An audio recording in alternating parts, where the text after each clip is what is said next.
Friends जल्दी जल्दी hello everyone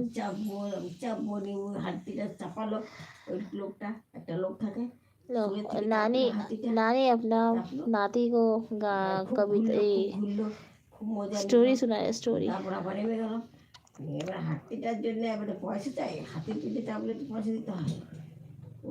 ওর কাছে পয়সাই ছিল না। লাস্টে হাতিটার লোকটা বাবুটাকে নিয়ে চলে গেল। ঠিক হলো, বলছে পয়সা দাও, তুমি হাতির উপরে চেপেছি, ও পয়সা লাগবে তো, দিল না, ওকে নিয়ে চলে গেলো। আবার ওই ছেলেটাই কখন ওকেও একটা হাতি দিয়ে দিয়েছে, ও হাতিটাকে ঘোরাতো, চান করাতো, খাওয়াতো, সব কিছু করতো, বাইরে নিয়ে যেত, অন্য অন্য ছেলেরা চাপতো, আজকে পয়সা দিত। হ্যাঁ, তো ও আবার ওদের বাড়িতেই থেকে গেল।